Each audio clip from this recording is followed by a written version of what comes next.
Okay, I just want to say I've witnessed a lot of bad films in my day, and I've seen a lot that's considered the worst, Manos. But I think we just witnessed probably, maybe one of the worst, if not the worst, films ever shot.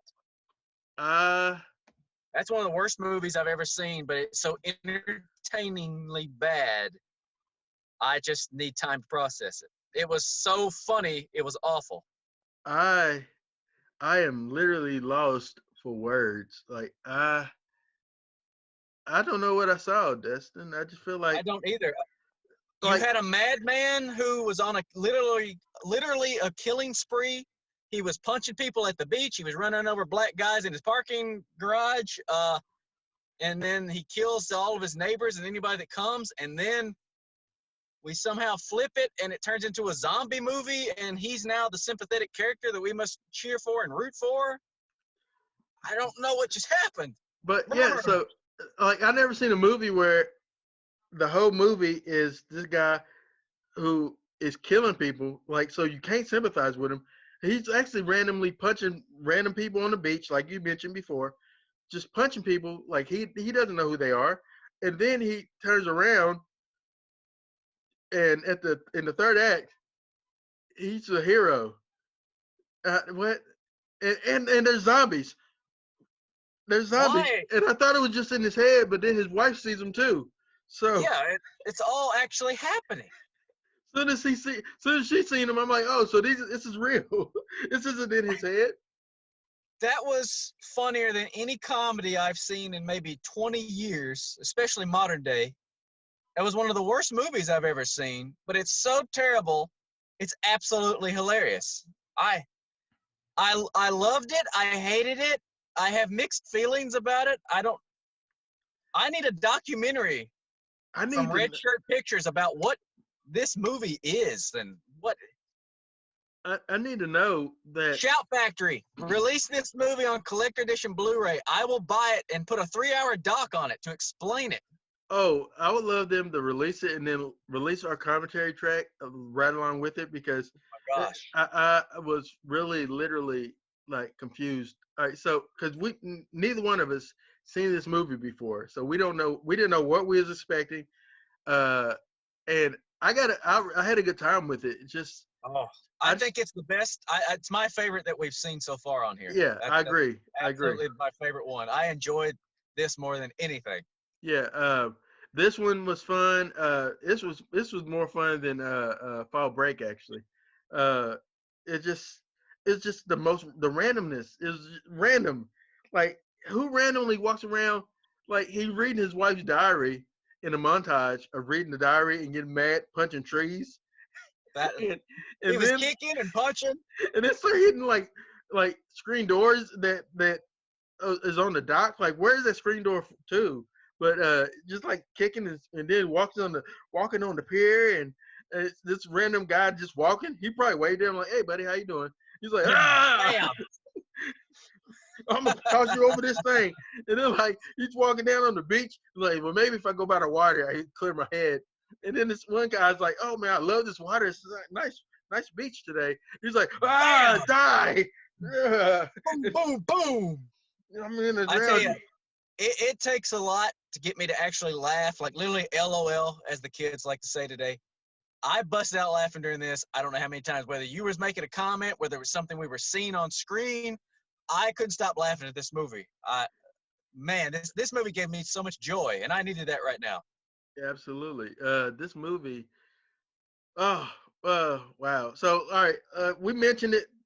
Our favorite kill of this movie was the screwdriver in the head. It was the funniest Great. thing It ever. took no effort. He didn't have to plan, strategize. He just drop it. He Take said, this, you son of a.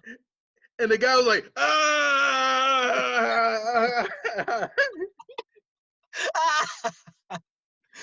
And then he came back. Well, first of all, he threw his body in the trash, but he still had that sticking out of his head. So why wasn't that taken off and then put in there and he kept that? No, he it's like he wrapped him up in the bag and then he like spiked him again? Because that doesn't make any sense. There's no reason that was still on his head if you put and him in the bag.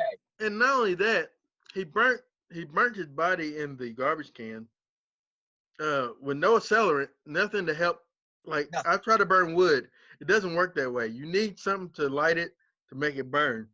And then the hat was put in there, and the hat didn't burn either. So Nope. It's a super hat. he had just the right amount of hole to put the screwdriver right above Hey, you just coined a new phrase. He had just the right amount of hole. it. That's a catchphrase. And then, so was that in his head or was that real? Like, did the lady neighbor really want him to kill somebody? She's like, "Oh, I need you to kill I somebody." think it was real. I think it was, unless I missed something. And then, like, I thought that was gonna be the turn. I thought they was like, "Oh, now they're gonna go on the killing spree together." And I'm like, that's what I thought was gonna happen. I'm like, what? You don't have somebody that crazy killing everybody in the neighborhood, and then you flip it, and all of his victims come back as zombies, and now you must root for him. He's your hero now. Like, I hope he makes it out alive. I hope he's gonna be safe and saves us. What? Yeah, that doesn't happen. This He guy had does no not have redeeming qualities. I did. absolutely. Nobody cared about this guy. Have you seen the last Bad Boys movie? No. Okay, I won't get into it then. There's a character that is similar. It does something horrific, but then towards the end of the movie, you start to think, oh yeah, I should be rooting for this guy. No, if somebody in a movie kills people randomly for no reason, at the end of the movie, you still want him to die. Well, He's still like he's still the bad guy. it's a touchy. Hannibal Rising did that. They flipped it where you're now rooting for Hannibal. You sympathize with him, and then like the Texas Chainsaw 3D did the same thing, but it was nothing like this. No, no, this guy was just bad news, and all of a sudden, now we're for him. He No, was literally crawling around on his living room floor when his best friend, who should have died at all for all accounts, there's no reason for him to die, and it doesn't look like it was a deep grave. Like literally, he could have just rose up and probably got out. yeah, He's just like he just very probably noticeable. had a headache And because why did all the dirt look like beach, like sand? Like all yeah, he dug up his backyard and it was white. It looked like it's looked like he like was at the beach. why like yeah like well why and then that's not even his backyard because Yeah, remember earlier when he buried the first person, like he was buried him on like a sand dune type of thing, like a grassy knoll type of area. Like, he buried him right there with the head. And then like we thought, well, he's buried him somewhere weird. And then like the camera pans and you see like a whole neighborhood. And then we're like, oh, he's just behind his house. But his house didn't have a fenced in yard at all. But now his house has a fenced in yard. Like yeah. where did that come from? Uh, I loved every second of it. I almost want to watch it again, even though I shouldn't. But I want to like study it. Like I would show if I was a professor at WKU for film, I would show them this movie and we would figure it out together. Like class, write papers on it. I want to figure it out. You help me figure it out. Why did Tom go crazy? I want your input. And then what was the meaning behind the Fangoria? And why did the old lady steal the Fangoria? Like I would like to think that's how it all started. He saw that was gone. And then he started reading the diary, and he just snapped. That all of that just built onto it. You've got to make up your own plot and reason at this point because they didn't. did he? So okay. The neighbor came. The lady neighbor came to his front door that night, complained about something. He went around and looked for something to help her out or whatever, and then finally he showed her back out of the house. Uh, and then from there, he went back into the dining room, and in his brain, uh, him and his best friend, and his wife, was like having an intimate conversation, right? And so he's like, "What are you doing?" And then that night, didn't he have a dream? And that's when he dreamed about it. Yeah, But there was never any point in the journal or the diary that said that happened. So it was just him totally yeah, jumping to conclusions, right? yeah. That's where it started getting confusing. Like because the lighting would change. Is he fixing the snap, or is he reading stuff? Is he seeing stuff that isn't there? I guess maybe that's the signal. If there's no lighting change, maybe it's real, and there was no lighting change in the third act, so maybe that's the signal. I don't know. Uh, uh, Zombies. What? How did? How did they? How? How So did? like in Demon Wind, we was talking about how the zombies were like supernatural spirit, like no, the supernatural spirits were like zombies, and Yeah, yeah. same with the Night of the Demons. And then here they come back as zombies.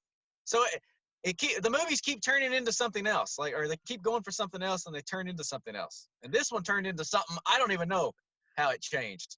Imagine they became zombies because they were wrongfully killed. So they became But here's zombies. the thing: not one of the victims, except for maybe like Jim Cornette, was like relatable or likable to you. Felt anything for him? Like they all kind of seemed like pieces of shit in some way, shape, or form. Like they were all doing stuff. And I wonder why Jim Cornette. So he kicks Tom successfully, and kicks him on the ground, and then he turns around and it looks like he's still trying to repair the television. Like at that Yeah, point, it's time to leave. Just leave yeah, out. And then like yeah. he gets the glass shattered over his head, Stone Cold Steve Austin style. Hence Jim Cornette. Drawn out for a lot of dramatic Yeah, reasons. and it was so long. It was like, oh, when is he ever gonna hit him? And then like, yeah. That was half the movie. and and then like so after he ties him up and then like chainsaws him to death, I thought he buried him in the backyard, but then like the fan guy. So did he never bury that guy? Did he just put him in the attic, or in Yeah, I that think he room? just threw him up in the attic. But he didn't come from the attic when he came back. So yeah. Yeah, he was like he just came from like behind the corner. He's like that was a part of Hey. the movie. That's a part of the house that we never was in at all. And he just shows up like, hey, you forgot about me. Took a lid off the top, you know. Oh And god, so cheesy. and uh and and then like at some point he just said, all right, I'm not even gonna try to bury these people no more. And he just like literally just uh he just literally just put the old lady in his bedroom. And I wish there was a shot of him like stuffing. Oh yeah, he did try to put the dude in that like little in the wall. He threw him back there. Remember? Because it was like Yeah, it was very light. yeah. It's not a body. But but yeah, with the grandmother, it's like he put him in there. And I just wanted to see a shot of him like trying to like stuff her up under the the bed, or at least lifting the mattress and trying to put her under there. The mattress is like now all lopsided. He makes the bed up like there's no body up under there. That's That like was when it was all over, they just went back into the burial. The one burial plot. Not any of them went to that burial plot either. But when it was all over, let's all go home. They go back into that one burial spot where only one of them was actually buried. that one of them was there's only room for really just one person there, and Yeah, they all barely went that back. because he didn't dig that enough. You know he didn't. Yeah. Very lazy.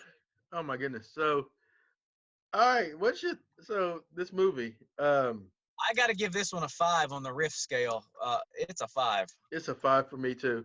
Uh, that Man, scene where when they like when he's saying so the zombies are outside the door and they're like, hey, let's get him down here and we're gonna kill him in the living room. Yeah, yeah. I got an idea. We're gonna just all get together. We're gonna kill them when they get down there. And he's like at the Tom's like door. this. He's at the door like, and he's Okay. like, He's like, write this down. Okay, they're gonna go here. They're gonna go there. We're gonna get through this. and then we're gonna get through this. We're gonna get through this together, Eddie Bashir. But so then they're like, okay, I got an idea.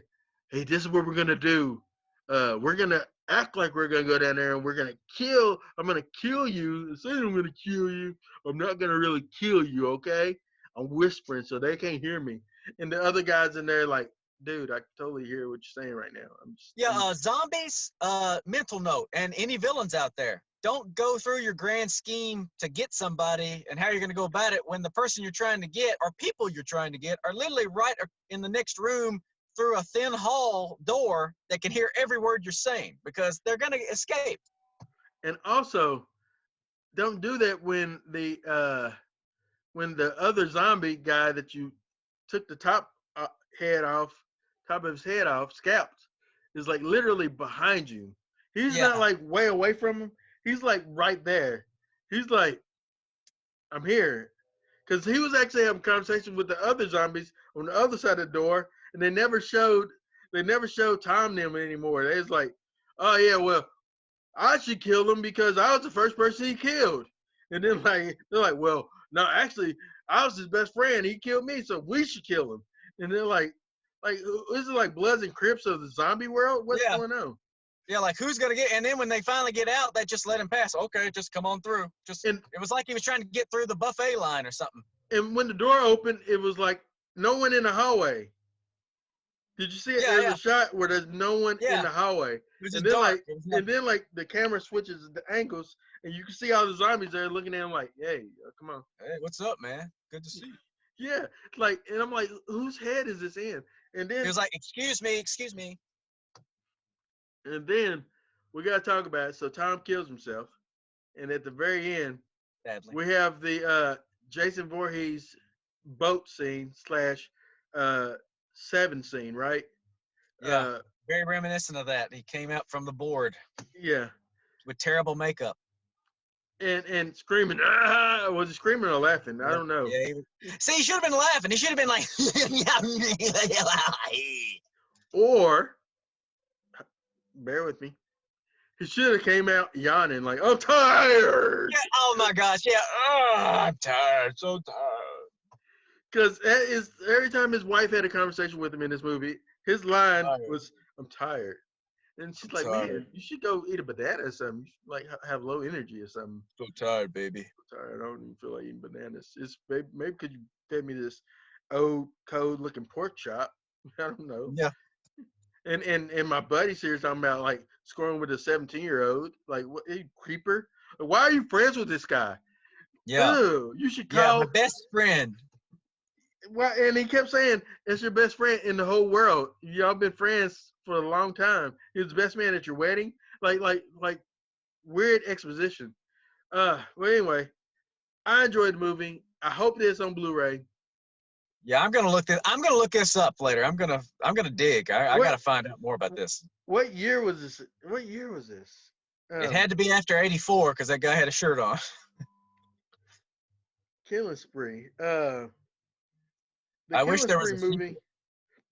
1987. 1987. I wonder. Did Oh, it get a theatrical release? Because it looked like a direct-to-video. I doubt it. The the guy, the dude named Tom, his name is really Asbestos. It's the What? asbestos felt. His real name or his character name? Oh my God. I gotta look this movie up. Maybe we should do a documentary about this movie. Maybe I hope it should have a bigger fandom. This movie, it's the greatest bad movie I've ever seen. Honestly, Yeah, I I thought Birdemic was the greatest bad movie I'd ever seen, but now I think it's got to be Killing Spree. This was all over the place. I'm gonna be laughing for days about him just randomly like walking down the street, starts kicking and snorting and farting and punching, and then starts seeing random people, just starts punching them for no reason. That's my favorite thing in the movie. I want to see that scene again with like some kind of song over it, like "Touch Me Now" and some kind of emotional oh, song like also "Beaches" or something. you know what I just also realized, like when he killed his best friend's girlfriend, he literally like what did he do with the iguana? Is the iguana still loose in the house somewhere? Oh Just like yeah, the hey. iguana's on the wall, like what the hell? Where am I? Yeah, maybe that's a plot for the sequel. The iguana comes back to get vengeance. Why not at this point? Everybody else comes back. Yeah, from big lips giving literal head to uh That's Fangoria. when we saw that, I was like, okay, this is not your typical movie. Yeah, I didn't know, but it didn't have any nudity. Like No, I was surprised that this movie had no nudity. it had a PG rating. It's probably like this PG. this is 80s PG-13. Um, it's okay if he literally cuts the head off and throws it at Yeah, you and his said, best friend. please throw it, and then he threw it. Yeah, this movie gave us what we wanted. And you started yelling, please put the hat on, please put the hat on. He put the hat on. Please, It's a please, crowd pleaser. please hit the garbage can. Please hit the garbage can. He hit the garbage can. Oh my gosh. Yeah. It's just it is a crowd pleaser. I'm glad he didn't hit the black guy. I thought he's gonna. Yeah. I thought at that point, I thought when he almost hit the black guy, I thought he's gonna park real quick and get out the car and try to fight him real quick, like on Grand Theft Auto or something, and then Yeah. like get back in the car and drive away because he realized I can't That would win. be funny. I can see that right now. Oh, it's so funny. This is great, man. 5 for me. 5 for me. 5. It goes into history It's so bad. of riffs. This is great. It's so bad. I feel like I need to tell the MST3K guys about it and riff it live in Nashville. That's how bad it is. This is worthy of this is. I love to see what their spin would be. I wonder if Red Letter Media has covered this on their bad movie show. So I'm gonna have to check that out. Craig Williams, my friend, who suggested this. Thank you from the bottom of me sir. and Dustin. Thank you so much. Thank you. This is the best thing I've seen all year. This made 2020 tolerable. It did. It really did. It redeemed 2020. It gave me Killing Spree. And Thank you, sir. yeah, this is gold. This is gold, man. If I still had my peep events where I had friends over to watch movies, this would be shown this weekend. I'd be like, we're watching Killing Spree. Get the Papa John's pizza. This is what we're watching tonight. Yeah, this will become a tradition. I might start watching this on Halloween night every year. This will be the new tradition. If we make it to a point where we're riffing for a live studio audience or live audience, the first movie we're doing is Killing Spree. We got to come back around to this. We've got to. We have to. Well, all right.